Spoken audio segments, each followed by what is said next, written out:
Welcome to That's a Reach podcast, where we sit down to talk through questions about the Bible, theology, the gospel, and more, and how they influence your everyday life. You may have had these questions yourself, so we hope you find this conversation encouraging and clarifying in your pursuit of Jesus. Okay, welcome back to That's a Reach. Sorry we missed last week. We had some people out of town, aka me. Anyway, we're gonna do an episode for this week, and we've got 4 questions we're gonna talk about. This episode is not a random question episode, but they're all kind of in the way of like helping you guys with some questions of just like, how do I do this type of thing? So our first question is, can someone be saved if they don't produce fruit? No, next question. No, I'm just kidding. Cool. Actually, yes, they can. Now, the key is, how do you know, right? The Bible doesn't say, it says they'll be known by their fruit. So the issue is not necessarily that, the reason that question is like so tricky, I guess, is because what if somebody gets saved on their deathbed, right? They surrender their life to the Lord. They repent of their sins. They believe in faith that Jesus is going to save them, and they die in the next second. It's like, okay, yeah, I think that person's saved. And honestly, fruit is a profession of faith. Like that, even professing your faith is fruit, right? But when we think about like the fruits of the Spirit, it's like, okay, that person didn't exactly have time to exhibit the fruits of the Spirit, but you have to understand the fruits of the Spirit are a result of saving faith, right? They're a result of God's grace being poured into you through faith. So it's more of a byproduct, right? It's something that just happens. This is why the reason that you have to view this way is because the exact opposite is also true. You can, to whatever extent, fake fruit. You can't really for a long period of time, but like you can like look generally, especially to people on the outside, like a good person and not be saved. Yeah. So it's not about like, I haven't produced enough fruit yet.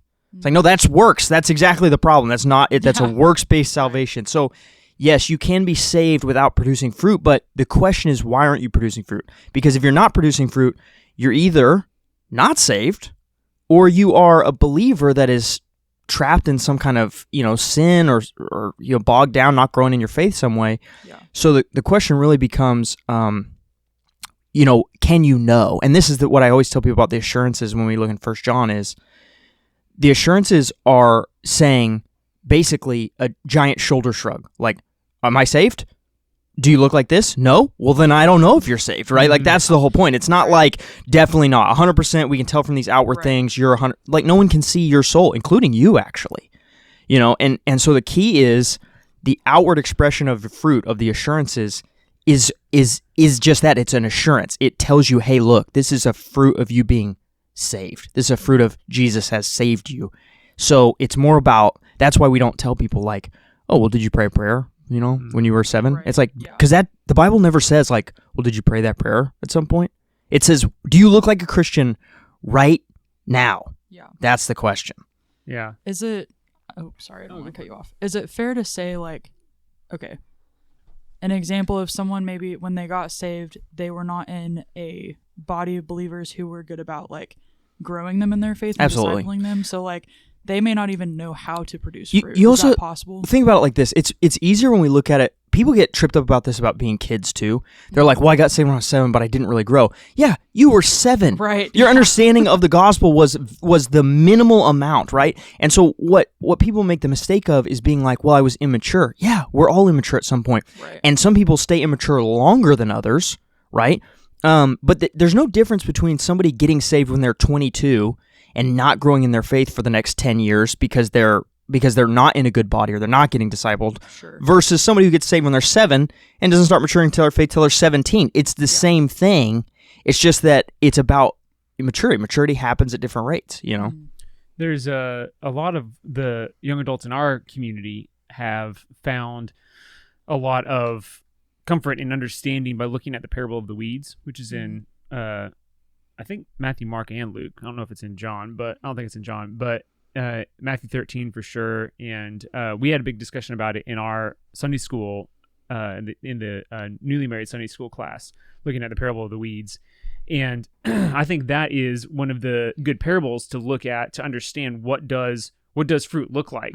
Like there's can be people that have experiences of faith, experiences of, glimmers of understanding and things like that, but does it last? And that's why, I think we've talked about before on here, I don't remember if I made it up or if I stole it from someone, but it's the perseverance of the saints. The idea of once saved, always saved is true, but it's if saved, always saved. Always saved. Yeah. And so I love that if phrase. someone is actually saved, then they are going to continue on that fruit. When they know they're not producing fruit, there will be some sort of semblance of conviction about not having growth and those types of things. So this is actually key, what you're talking about right now, because part of the reason we're not given an assurance of, did you pray a prayer when you're 7, is because God doesn't want us to live in sin because we have some assurance. Because if God had said, hey, did you pray a prayer when you're 7, and that's all you needed to do, well, then you could live in sin because you'd be like, but I prayed the prayer. Yeah. And God's like, hey, that's bad for you, so I'm going to make the assurance all about the moment you're in. Yeah.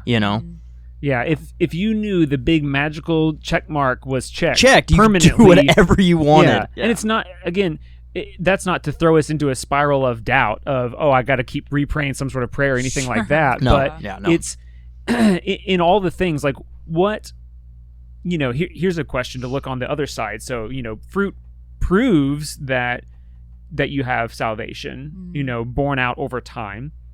But what is it that produces fruit in a growing disciple? Obviously relationship with the Lord, obviously reading the Bible, but also continued productive discipleship relationships, being in community, not forsaking the assembling together of other with the body believers, all of those types of things. That's what grows us in fruit. And I think this kind of would be a good lead into the next question that hold on. Because I want to stop on what you're saying, because you keep reminding me of such good stuff. Like okay, you said like I don't want to so I don't want to throw you into the spiral where you're praying this prayer over and over again, right? Yeah. Okay, but I always ask people this: what is the difference experientially between justification and sanctification? There is no difference, right? Yeah. Because all justification is the very first time you were sanctified, and then sanctification is the experience of your justification over and over and over again for your whole life. So in a sense, what am I experiencing when I'm sanctified later in life that I experienced the exact same thing when I was justified?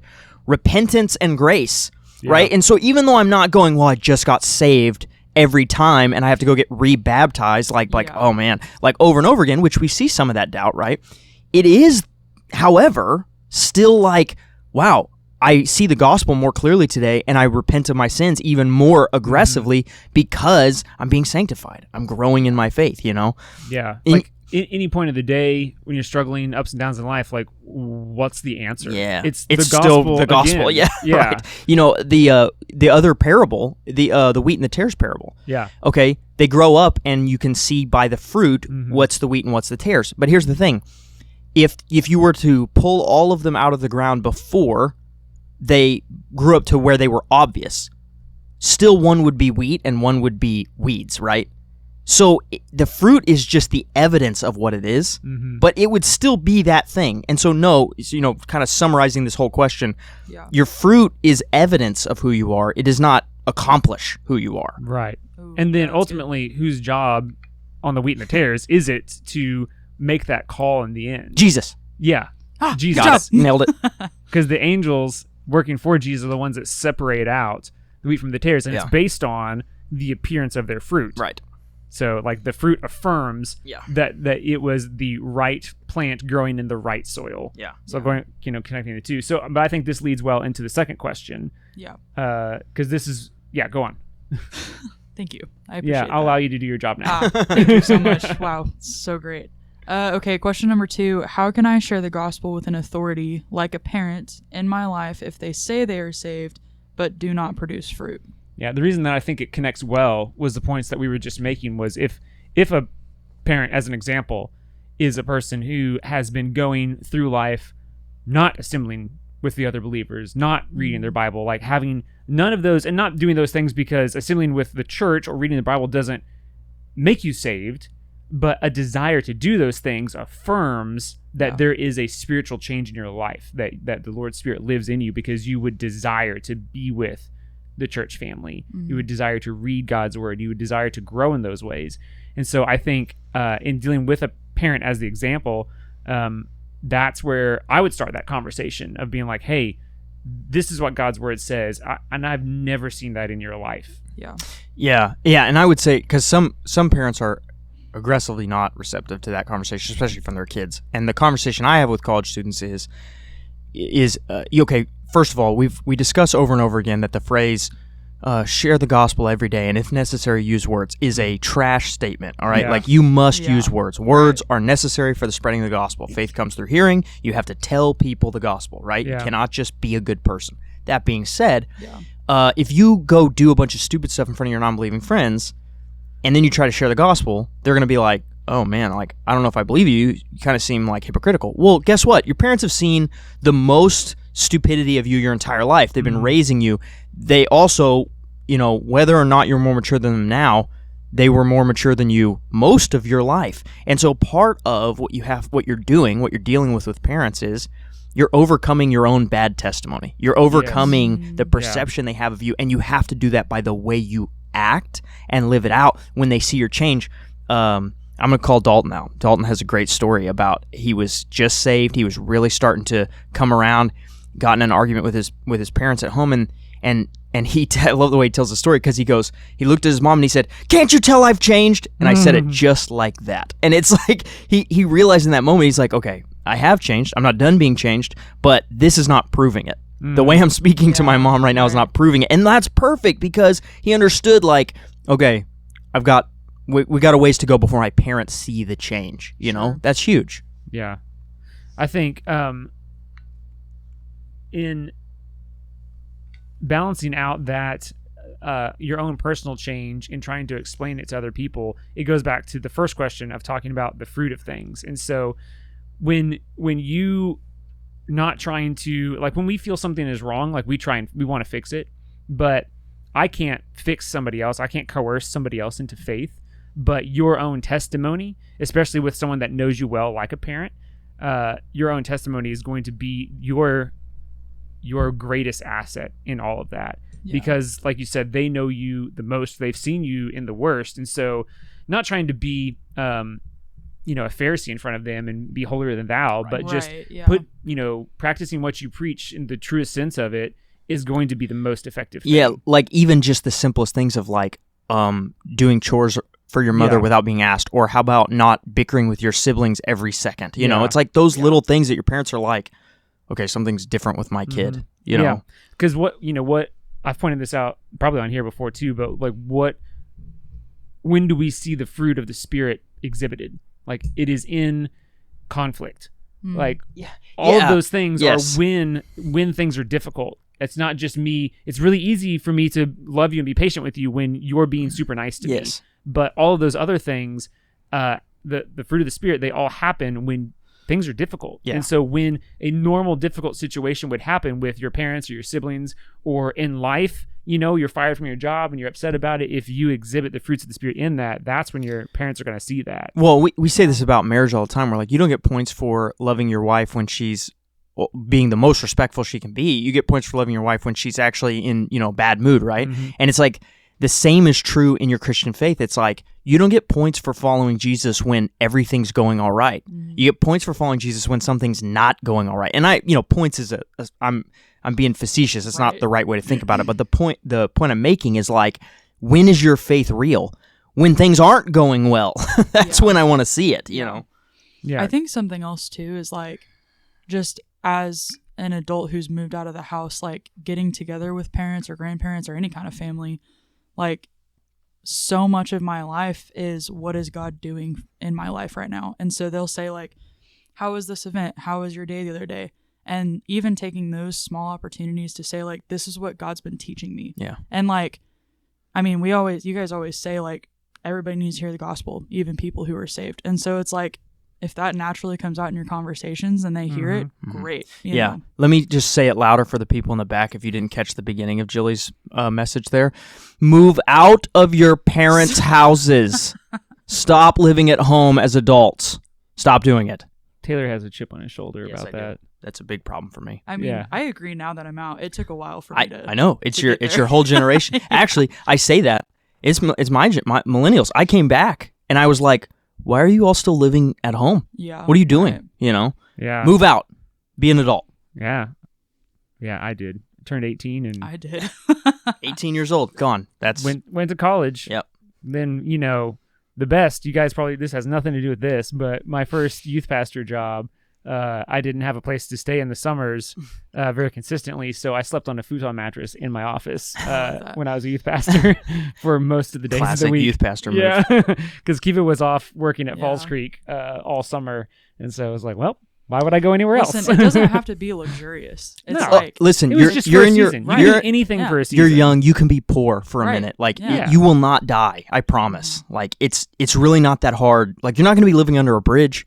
I don't care if Right. you couch surf for a season. Like Yeah. just move out.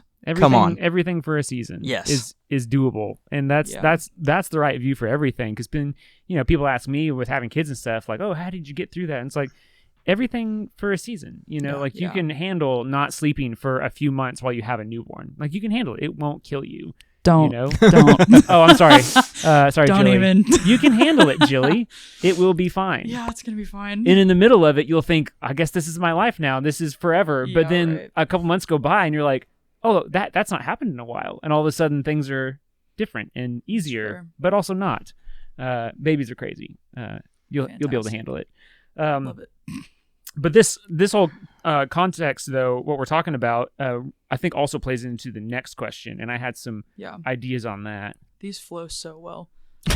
Man, yourself on the back. Whoever put these together, Man, good yeah, job. man. Someone Read the put question. these together and they just did such a good job. I don't want to call them out, but anyway, it was me. Okay, so question 3.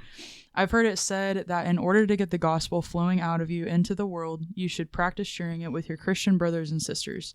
As much as this makes sense, how exactly do I do this? Yeah. So one of the things I may not. I'm sure Matt has some added context to this. There's 2 concepts that I talk about a lot in this question that are kind of being conflated. Okay. One is like how the gospel comes out of you, and the other one is how you practice to let the gospel come out of you. So the first concept is this. I am not in opposition to, like, for instance, going door to door and trying to tell people the gospel. I'm not saying that that's bad. What I'm saying is that if you're doing that to manufacture sharing the gospel, to an extent, I wonder how effective that is. And every time I've ever gone, it's not been effective. And so my point is, the way the gospel comes out of you is you're filled up with it. So on that note, it's that you're experiencing it. When I always give the analogy of like the guy who comes to church on Sunday wearing his sports team jersey. Why?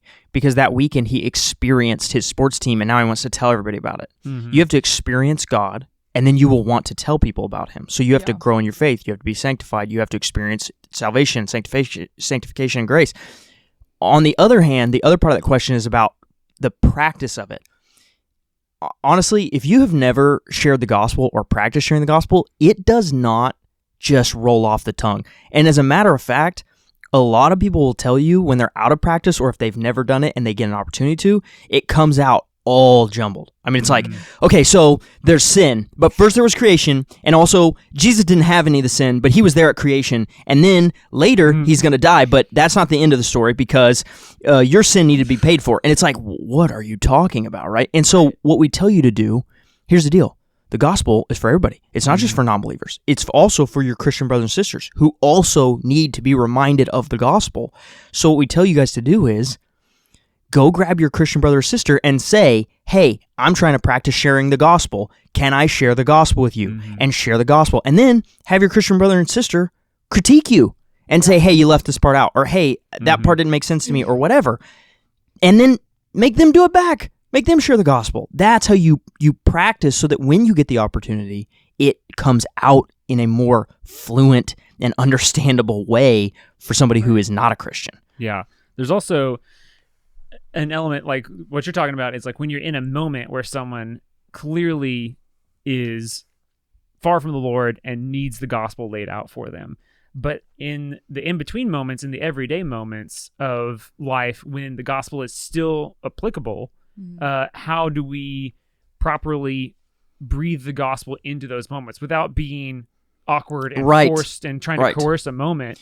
there's a book that I want to give a shout out for, which we'll link, and there's also some YouTube videos that go along with it. It's from Jeff Vanderstelt, who is a church planter in the Portland area.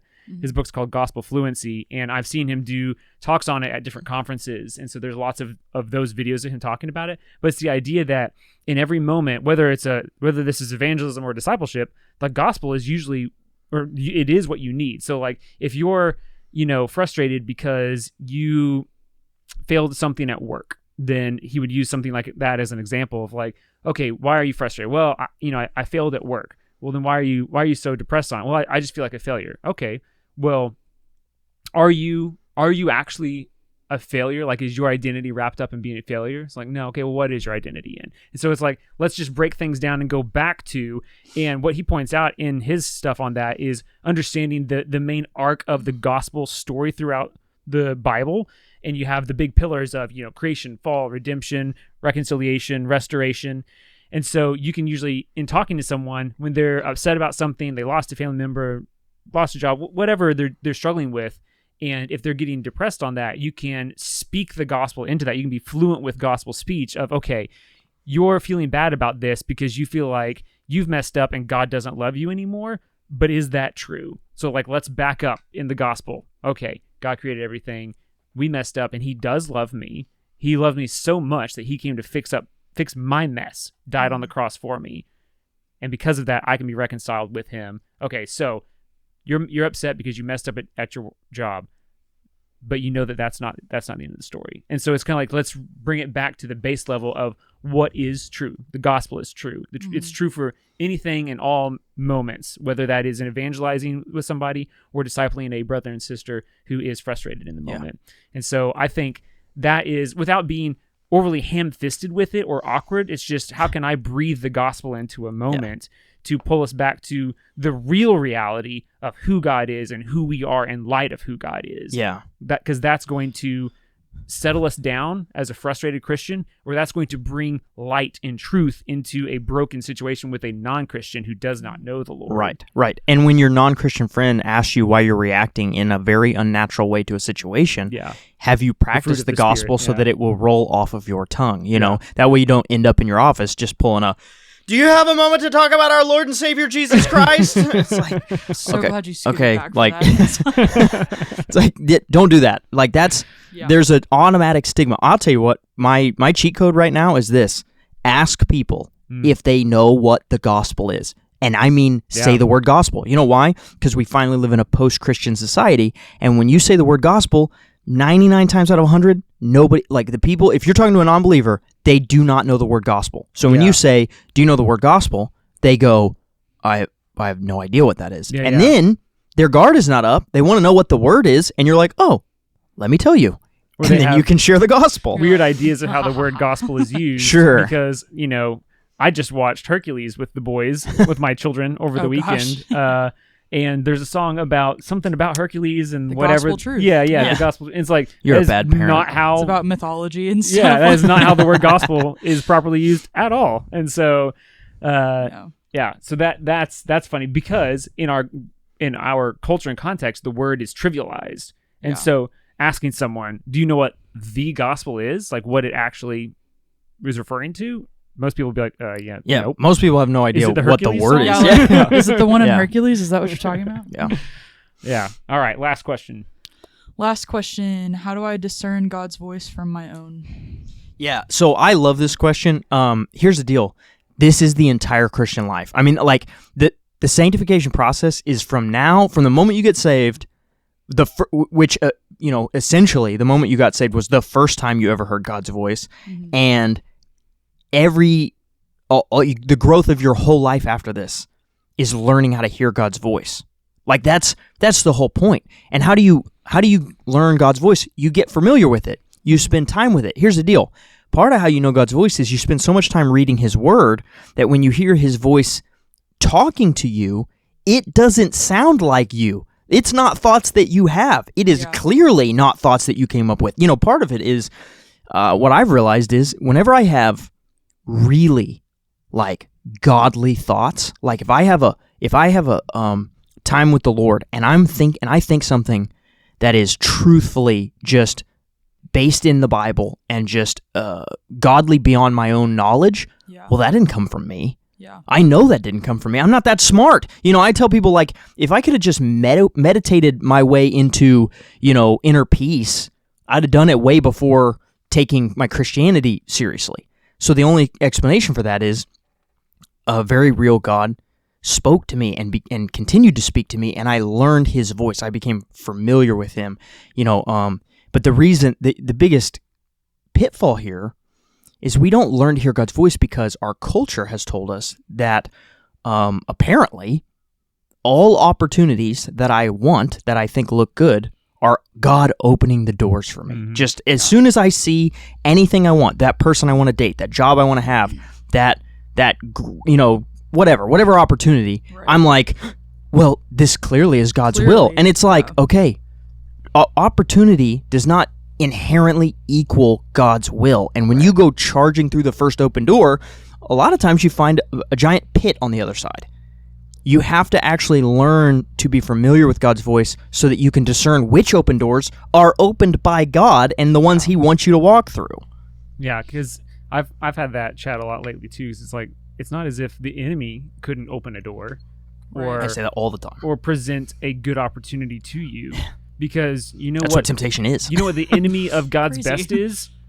Good stuff. Right. Like the good is a distraction from God's best. Yes, right. So, That's a but good that's way to not put to it. again put like a heavy weight on it. We of course, in our context of young adult ministry, everyone's wanting to find a spouse, and so they're thinking, oh, there's the best one, and all these other good options aren't the right option.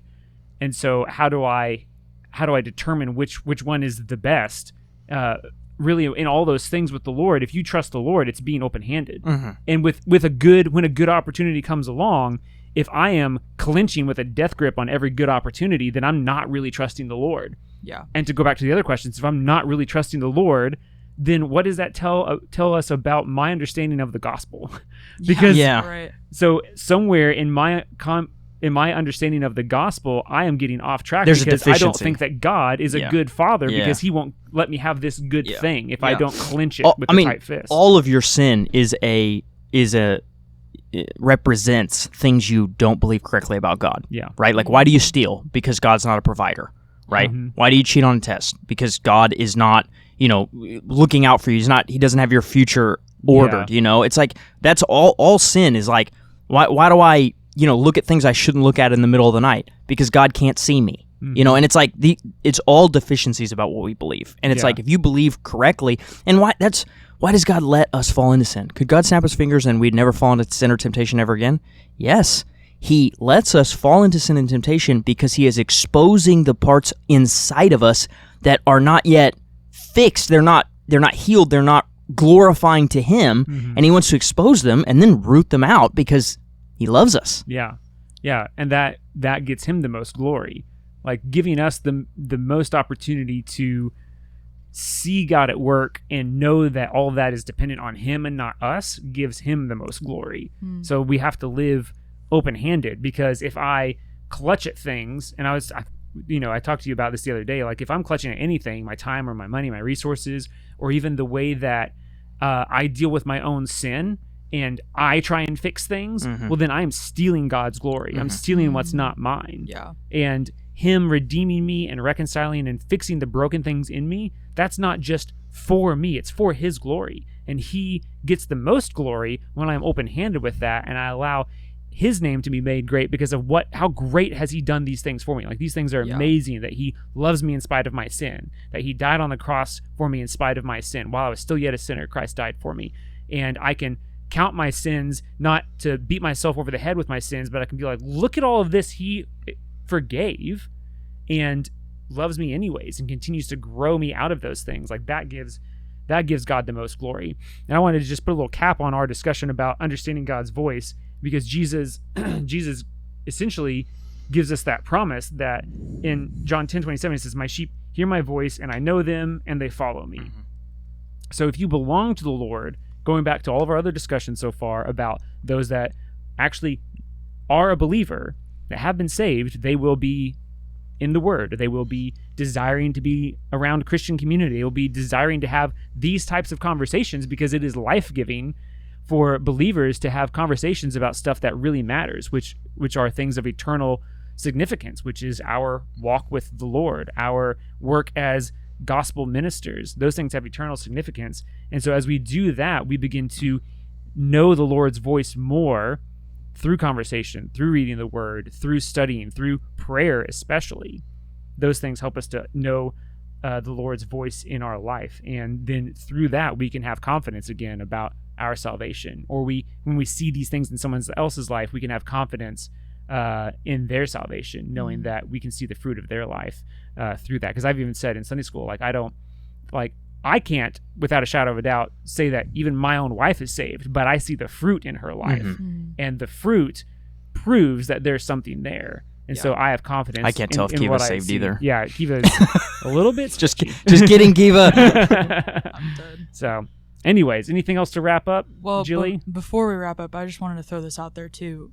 If you are presented with an open door in your life and every person in your Christian community is telling you not to go through it, don't go through it. Yeah. And it's the same vice versa. Yeah. If there's an open door in your life and all of them are telling you to go through it, or like to pray about this thing or whatever, and you're like, I just don't know. Yeah. Listen to them. And let's be real. The dating one with this, the group that's listening to this podcast, it's the dating one. You meet said guy, said girl, door is open because they're interested, and all your friends are like, I don't think, and then you're like, you don't even hear them objecting because you're just racing through that door. Right. It's like, okay, move out of your parents' house and don't date the first person you see. Yes. Going back to the moving out of your parents' house. Yeah. And again, it's not that like our friends around us are the end all be all answer, but I do believe like God speaks to us through our disciplers, through our friends, whatever. Bingo. But you have to have community. You have to. What's the four things that you tell people to understanding God's will? God speaks to us in four ways. He speaks to us through His Word. That is the be-all, end-all. That's the top one, right? He speaks to us through His Word. If you are not in the Word, you can't hear the voice of God.